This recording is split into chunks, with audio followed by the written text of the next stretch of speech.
This is the second part of a message we started last time on courage. I might add that you can go to our website. All the messages now are uploaded to the website. Peter does that and does a great job with that. But everything, since we have moved into this chapel, this is our 11th Sunday in this room, everything has been video recorded and has been uploaded. So it's there for you. So if you missed part one, you can go watch that. Okay. Robert Pershing Wadlow was born in Alton, Illinois in 1918. He weighed 8 pounds and 7 ounces. He started getting people's attention soon after his birth, though, because at 6 months of age, he weighed 30 pounds. At 18 months, he weighed 62 pounds. His growth rate continued to accelerate until he was 6 feet, 2 inches, and 195 pounds at age 8. His shoes were a size 17 and a half at age 10.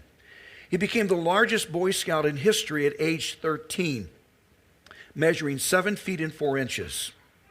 It took 14 yards of 36-inch wide material to make his scout uniform.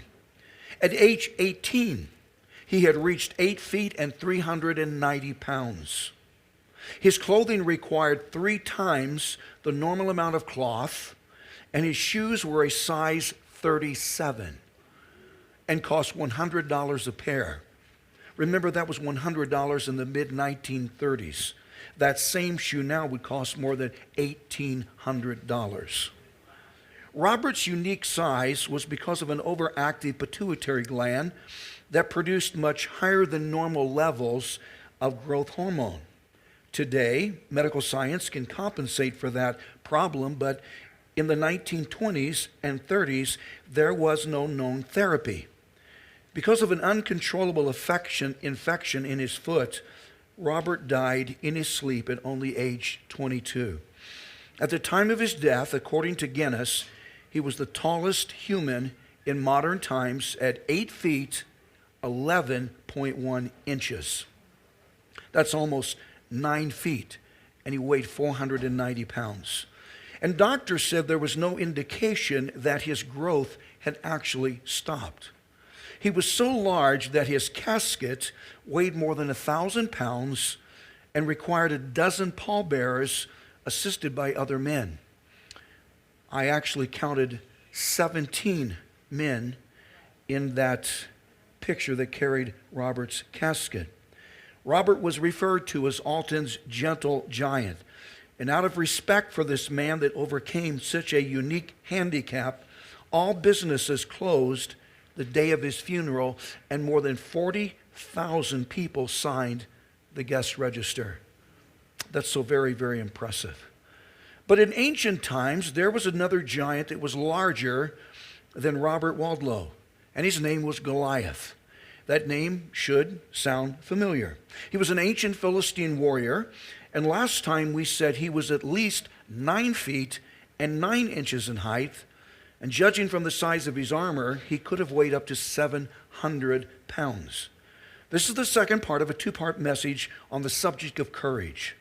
There are different synonyms people use to describe courage, such as brave, valor, fearlessness, heroism, confidence, and in street vernacular, there's nerves, grit, guts, and backbone.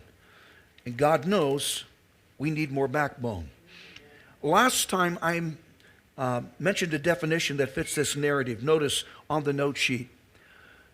Courage is sensing what is right and then doing it no matter what it might cost me. Courage is sensing, understanding what is right, and then doing it no matter what it might cost me. We might want to close those doors to the nursery to help with the sound. This section from 1 Samuel is a classic example of an Old Testament character that had incredible courage. His name was David. And at this time, David was probably still a teenager. Let me recreate the situation we described last time from 1 Samuel chapter 17. The armies from both the Israelites and the Philistines had positioned themselves to fight one another. The Israelite troops were encamped on one mountainside, and the Philistine troops were encamped on the opposite mountainside, and there was a large valley that separated them. That was a critical battle, because if the Philistines were victorious, then ancient Israel would have been enslaved to them. The Jewish nation, the nation's continued existence was contingent on defeating the Philistines at this point in time. But this was a different form of military engagement, because it wasn't a battle between two opposing armies as much as it was a battle between two representatives from those opposing armies. The Philistines had a representative named Goliath. Goliath was so gigantic that he wore a quadruple X suit. That's extra, extra, extra, extra large. He had on a minimum of 212 pounds in body armor. He also had a soldier assigned to hold a large shield, stand in front of him, and act as his first line of defense. Each morning and evening, Goliath stood on his mountainside and challenged someone representing Israel to fight him in hand-to-hand combat to the death. Whoever would be victorious in that fight would win the battle for his nation. If Goliath beat the representative from Israel, then the Israelites would surrender to the Philistines. But if the Israelite challenger won, then the Philistines were supposed to surrender to the Israelites. The problem was that literally no one from the Israelite camp, none of them wanted to volunteer to fight Goliath. The Israelites' troops consisted entirely of cowards until David entered the picture. David had 3 older brothers that were stationed at this battlefield, and he had been sent there to bring them some food. David did what he had been told to do. He got to the front lines and heard this challenge from Goliath, and he could not comprehend that no one in the Israelite camp, no one wanted to fight this giant. David decided he would battle Goliath, and after he did some negotiating, he persuaded Israel's king, Saul, to permit him to do battle. Notice how David approached Goliath to engage him in combat. Verse 40. Then he, David, took his staff in his hand, and he chose for himself 5 smooth stones from the brook, and put them in a shepherd's bag, in a pouch which he had. And his sling was in his hand, and he drew near to the Philistine. Verse 41, so the Philistine came and began drawing near to David, and the man who bore the shield went before him. Verse 42, and when the Philistine looked about and saw David, he disdained him, for he was only a youth, ruddy and good-looking. Verse 43, so the Philistine said to David, am I a dog that you would come to me with sticks? And the Philistine cursed David by his pagan gods. Verse 44, and the Philistine said to David, come to me, and I will give your flesh to the birds of the air and the beasts of the field.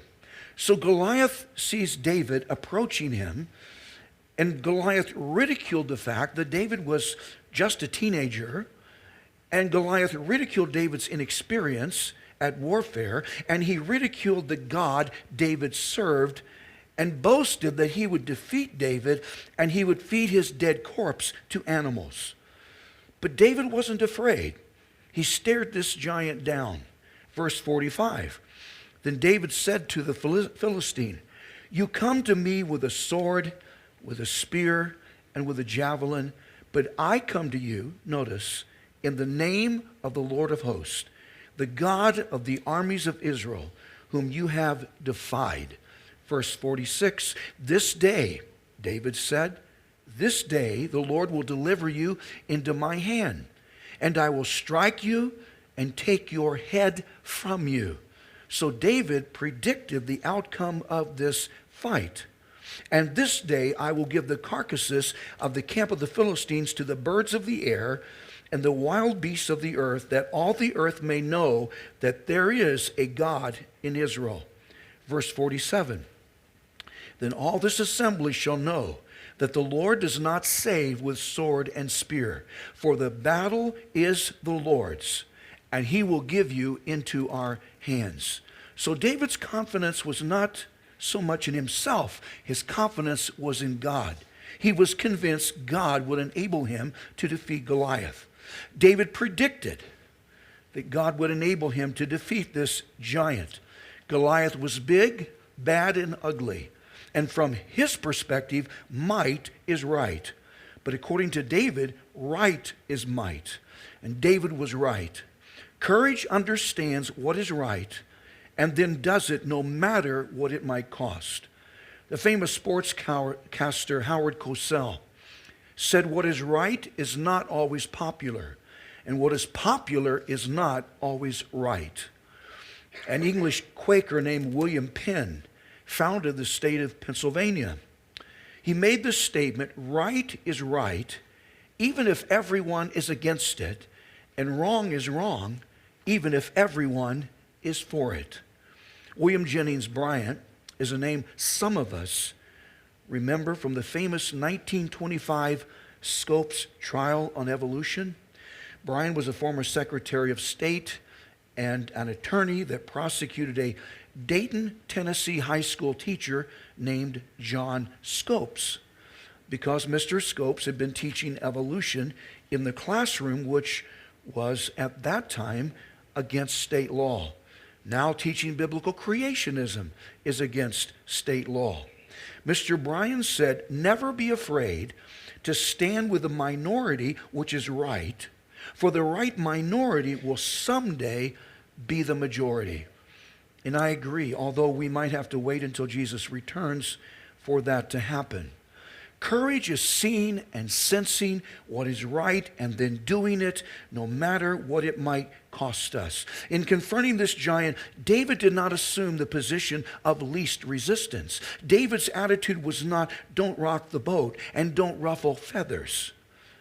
I'm convinced that the real giant in this encounter was not Goliath. The real giant was David. David had guts for God. He was courageous, unlike most people. Verse 48, "So it was when the Philistine arose and came and drew near to meet David." Notice that David hurried and ran toward the army to meet the Philistine. David didn't hesitate to fight. He was so anxious to do battle. He actually hurried and he ran to meet Goliath. Verse 49, "Then David put his hand in his bag and took out a stone, and he slung it and struck the Philistine in his forehead, so that the stone sank into his forehead, and he fell on his face to the earth." I wish we had a video of that. That is so cool. Verse 50, "So David prevailed over the Philistine with a sling and a stone, and struck the Philistine and killed him. But there was no sword in the hand of David." Verse 51, "Therefore David ran and stood over the Philistine, took his sword," meaning Goliath's sword, "and drew it out of its sheath, and killed him, and cut off his head with it. And when the Philistines saw that their champion was dead, they fled."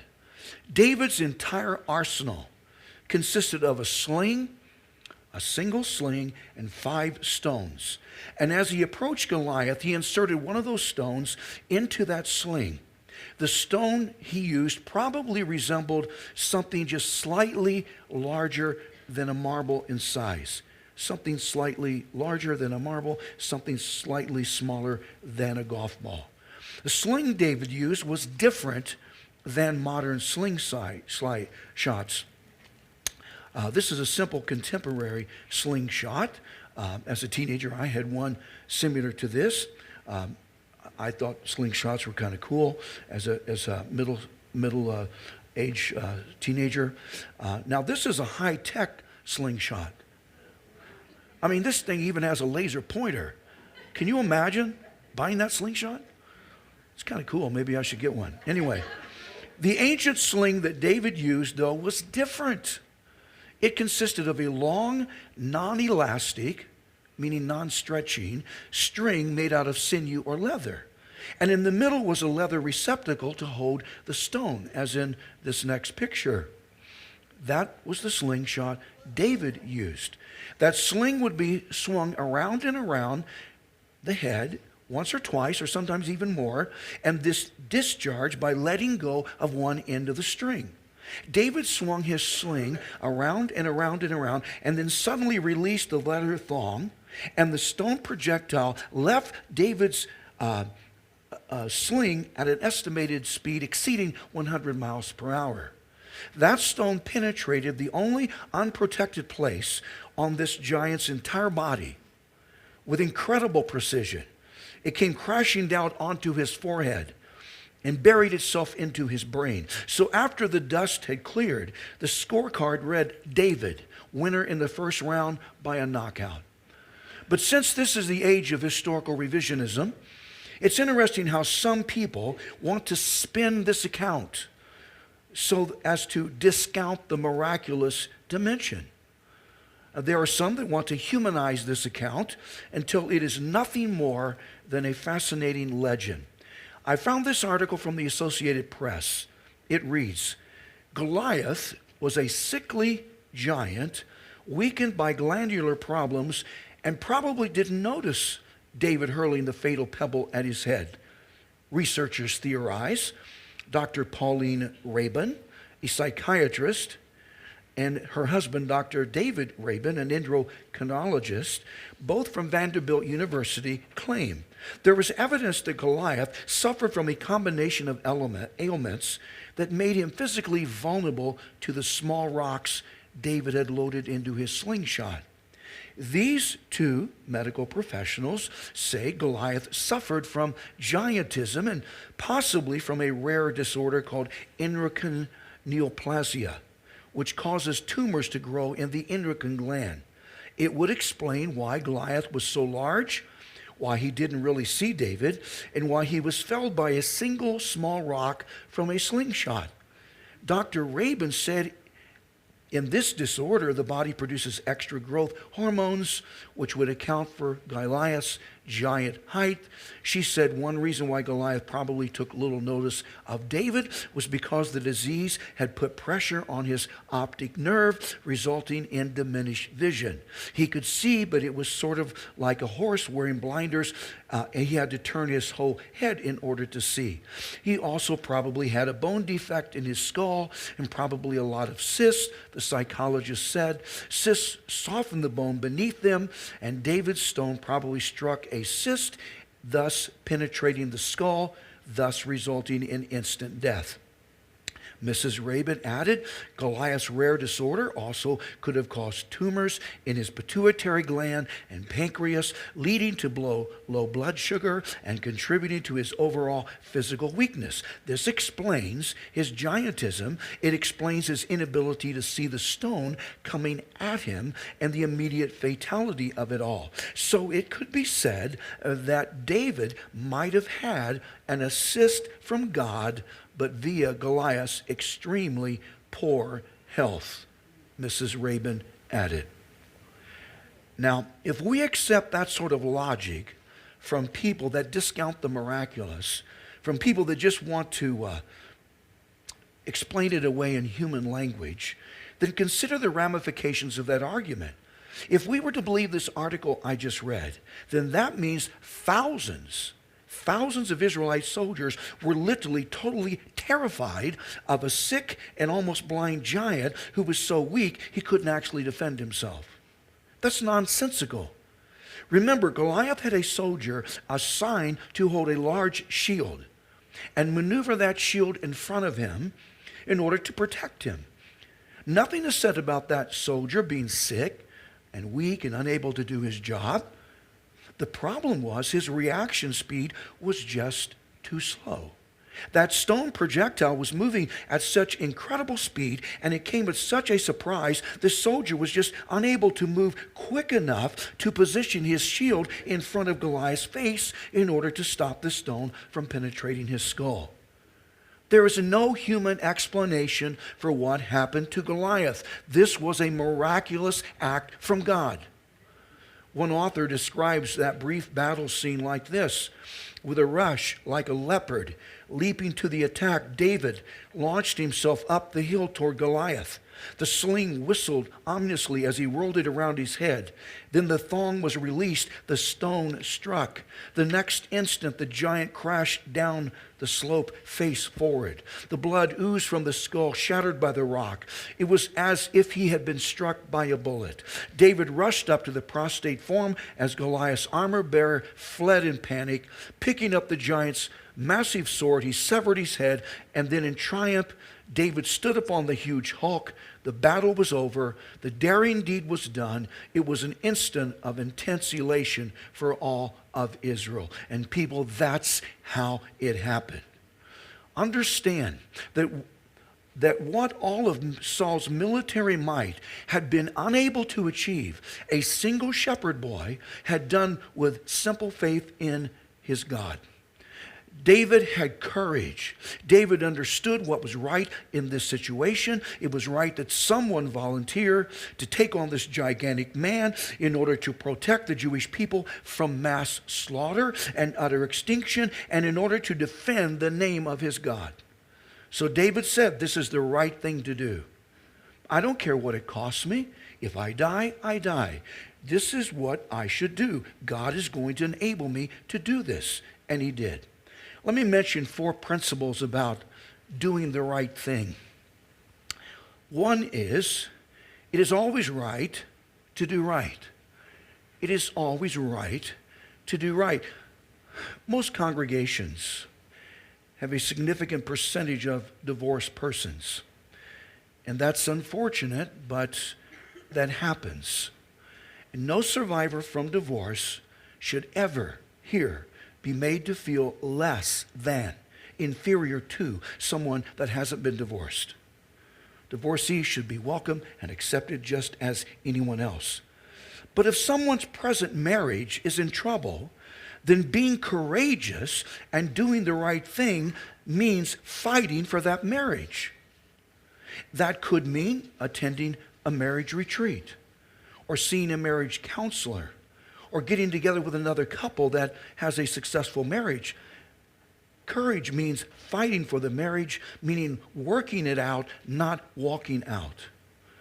Doing right means if I made a commitment to meet someone, or I promised someone to do something, and if because of extenuating circumstances I am unable to keep that commitment, then as soon as possible, as soon as I'm aware that I am unable to keep that commitment, I contact that person, I text them, call them, I explain to them the reason I am unable to do what I said I would do, and then I profusely apologize. I do that because that's the right thing to do. The question we need to ask ourselves is, what is the right thing to do? Not what is politically advantageous, not what is the best career move, not what is most convenient, not even what can I get out of this. Those are the wrong questions. The essential question is, what is right? What is right? Because it is always right to do right. Second, it is always right to do right no matter where we are. It is always right to do right no matter where we are. Someone said, what we actually are is what we are at home. Probably true, because we're less inhibited at home. You probably don't act at home like you act at church all the time. I'm sorry to break that to you. Okay? It's right to do right at home, and it's right to do right outside of home. We moved here from Nevada, northwest Nevada. We were 25 minutes east of Lake Tahoe. We were in a valley, Carson Valley, butted up against the Sierra Nevada mountain range. Beautiful, beautiful. Covered in snow at the moment. So glad I'm not there. But it was disturbing to see some Christians going to Las Vegas and then there forgetting to do the right thing. This infamous line, what happens in Vegas stays in Vegas, couldn't be more untrue. What happens in Vegas is on instant replay in heaven. God knows. It's possible to go to Vegas. We've been there often. It is possible to go to Vegas and still do the right thing. And if you plan a trip, see me and I have some places you need to go. It's concerning to me to see teenagers go off to college and far from home forget to do the right thing. And doing the right thing at college means study your brains out, not party until you drop. It's upsetting to see some men go on out-of-town business trips and forget to do the right thing. Doing the right thing means remembering our marriage vows and not flirting with the opposite sex until something regrettable happens. It's always right to do right, no matter where we are. Number 3, it is always right to do right, no matter what the results are. It is always right to do right, no matter what the results are. We should never make a decision based entirely on the probable or possible results. Because if the right decision ends up with undesirable results, it was still right to do right. Doing right is its own result and should be done, even if it results in something that is less than desirable and or fortunate. I had lunch with a man that had at that time a daughter that was a senior at UCLA. She was enrolled in an upper-level sociology class that literally put her spiritual convictions to the test. The professor's assignment was to write a paper about the effects of abortion on society. Not a bad subject. That was the assignment. This particular student was a committed Christian, and she was pro-life, and so she discussed the negative societal impact abortion has had. Out of 90 students in that class, she was the only student to articulate a position against abortion. The teacher refused to give her more than a C on that paper. She was a straight A student, very intelligent, and she knew she had a better paper than a C, and that she had received that grade only because of this professor had an extremely liberal, secular, progressive perspective on social issues and a strong bias against the pro-life position. She knew it was because of his bias that she received an inferior grade. It was a matter of academic discrimination. So she brought her case to an assistant dean. He read the paper and agreed it was an excellent paper. He then had another professor evaluate it, and she received an A on that paper from that professor. The professor that caused the original problem was informed as to what action the assistant dean had taken, and he was so upset that in class he ridiculed this girl. He called her names that I cannot repeat in public in class. She left that class in tears and again told the assistant dean what had happened. The dean was upset and insisted that this professor apologize to this woman. That professor then made a mandated and insincere apology in private, but he refused to issue a public apologetic statement to the class, although he had slandered this student and defamed her in public, and he owed her that courtesy, but he refused to do that. The point is that this Christian student suffered because she did what was right, and she refused to factor in the equation, the possible unfortunate results. No matter what it might cost us, it is always right to do right, and the outcome is irrelevant. It was interesting that because of that episode we just described, that young woman earned incredible respect from her peers because no one had dared to stand up to this professor before she did. Number 4, it is never right to do wrong in order to do right. It is never right to do wrong in order to do right. Now, this principle is sometimes rephrased as the end doesn't justify the means. It isn't right to accept compensation under the table so that we can then pad our income. It isn't right to exaggerate on a resume so that we can then have a better chance to snag a job. It isn't right to sleep with someone we're unmarried to so that we don't lose a romantic interest. When we were in the San Francisco Bay Area one afternoon, I was shocked to see in large letters the phrase, God is love. God is love was in graffiti on the side of an office building. And that was shocking, especially in San Francisco. The immediate reaction I had to that spray-painted statement was not, that is so cool. Praise God, that is so cool. No, that was not my reaction. I said, no, that's not right. That's not right, and it wasn't right. It is right to promote and advertise the fact God is love, but it isn't right to do that through defacing private and public property, because that is a wrong and illegal action. After that happened, just how credible do you think Christianity was to the owner of that building? He didn't give that person the right to do that. It's not right to do wrong, even if it gives you a chance to do right. Now, let me conclude. Let me wrap this up with something probably most people haven't thought of. I'm a curious person, and so I want to address a question. Why did David pick up a total of 5 stones for his sling and put them in his pouch? Why 5 stones? Why not 4 stones? Or 2 stones? Or 8 stones? Why 5?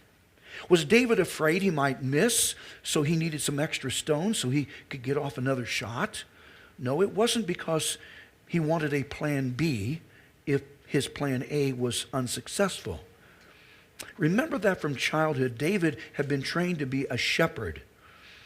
Jewish shepherds practiced using their slings to where they were so proficient, they could literally hit a small piece of bread dangling from a string 15 and 20 yards away.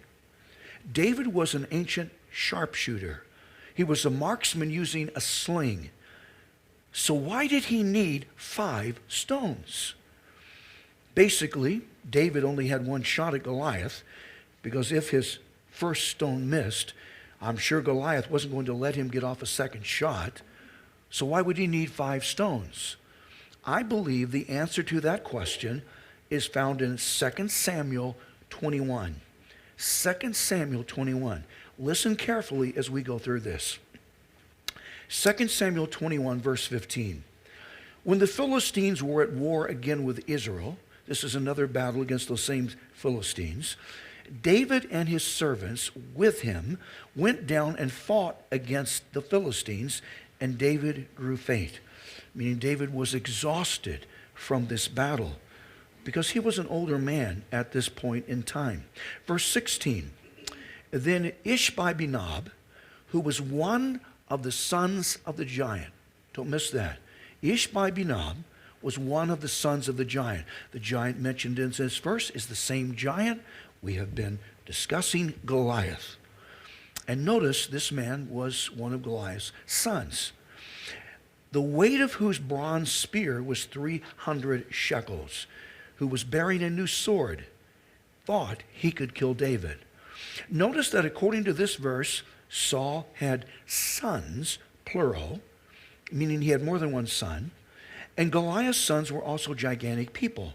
This particular son, named Ishbi-Benob, carried a spearhead that weighed 30 shekels of bronze. That was a spearhead that weighed between 7 and 11 pounds. He had to be a huge man in order to muscle and maneuver such a large weapon.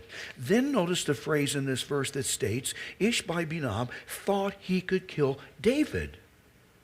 This man wanted to execute David because he wanted to avenge what David had done to his father Goliath. He wanted to avenge the humiliation David brought onto the Philistine people. It is said that this son even bought a new sword for this occasion. In a figurative sense, this new sword had David's name on it because Ishbi-Benob wanted David dead. Verse 17. But Abishai, the son of Zeruiah, came to his aid and struck the Philistine and killed him. Then the men of David swore to him, saying, You shall go out no more with us to battle, lest you quench the lamp of Israel. According to this passage, one of David's men killed Ishbi-Benob, the man that was determined to kill David, but he's dead now. And then David's personal bodyguards told him he shouldn't go to battle anymore. No one wanted to take a chance on David losing David, so David remained in or at the palace so he wasn't in danger. Verse 18, now it happened afterward that there was again a battle with the Philistines at Gob. Then Sarabachai, the Hittite, killed Sath, who was one of the sons of the giant. Notice, Sath, who was one of the sons of the giant. This Sath was the second son to Goliath that is mentioned in this passage. His specific size is not mentioned, but his genetic background would indicate that he was probably also an extra large individual. Verse 19, again, there was war at Gob with the Philistines, where Elkanah, the son of Jair-Oregim, the Bethlehemite, killed the brother of Goliath, the Gittite, the shaft of whose spear was like a weaver's beam. Now please notice the phrase, the brother of Goliath. On the note sheet, jot down 1 Chronicles 20, verse 5. 1 Chronicles 20, verse 5. We know from 1 Chronicles 20, verse 5, that this man was a brother to Goliath. But notice something else. In verse 19, this phrase, the brother of, those three words, the brother of, is in italics. And there's a reason for that. Now, I italicize all the verses so it's not as obvious, but I bolded the brother of, because in most translations, in brother of is in italics. Now, there's a reason for that. The different translation committees that put together the different translations of the Bible had to sometimes insert words and insert phrases into the biblical text in order to help us understand the meaning of the text. But in order to let us know that those additional words were not in the original manuscripts, those translators put those words in italics.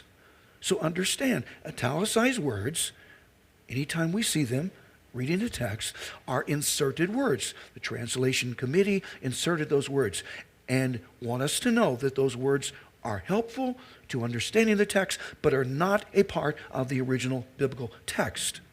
Now, since the words the brother of are in italics in verse 19, some modern translations have taken those words out.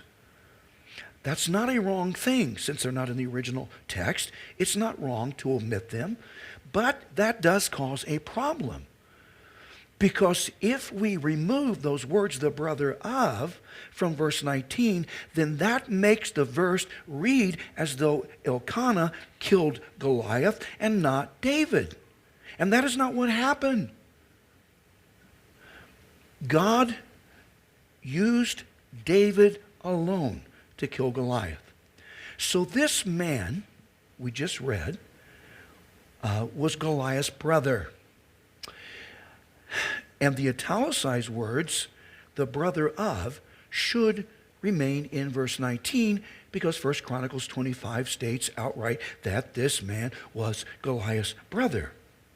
This man was named Lamai, and he was one also, notice, also not just a brother to Goliath, he was also one of Goliath's sons. Now, probably most of us are curious, how could this man named Lamai be both Goliath's brother and Goliath's son? The answer is disgusting but simple. Lamai was the result of incestuous sexual relations between Goliath and his own mother. And as perverse as that was, it wasn't an uncommon occurrence among the Philistines. So this brother to Goliath was also Goliath's son. Since Goliath had impregnated his own mother, he actually caused his mother to become the parent of his third son. And since that child was from Goliath's mother, he was also Goliath's half-brother. So this man Lamai was both Goliath's brother and his son. This Lamai was also a giant, since he carried another large spear, The shaft on his spear was said to be like a weaver's beam, which was the exact same size as the shaft on the spear Goliath himself used. Verse 20. Yet again there was war at Gath. There was a man of great stature, another oversized person, who had 6 fingers on each hand and 6 toes on each foot, 24 in number. And he was also born to the giant. So this man is also a son to Goliath. This verse mentions another giant. Notice he had both unique size and strange shape. He had 6 fingers on each hand. He probably should have been a pianist. He also had 6 toes on each foot. That means he had 24 digital appendages altogether. We don't know his name, but this is Goliath's 4th son mentioned in this text. So if we read through this passage, as we have, we see 4 sons. Ishbi-Benob, who was killed in battle, a second son named Sath, a third combination brother and son named Lamai, and then there was this anonymous 6-fingered, 6-toed son. So Goliath had 4 sons. Verse 21. So when this extra digitized giant from the previous verse defied Israel, Jonathan, the son of Shimei, David's brother, killed him. Verse 22. These four men we just mentioned were born to the giant in Gath and fell by the hand of David and by the hand of his servants. This opening phrase in verse 22 substantiates the fact that this man mentioned in verse 19 was not just a brother to Goliath, but was also his actual son. So let's go back to the original question. Why did David need 5 stones in his assault against Goliath? Why not 3 stones? Why not 7 stones? Why 5 stones? Listen carefully. This is an educated guess. So I can't be 100% dogmatic about this, probably 99, not 100.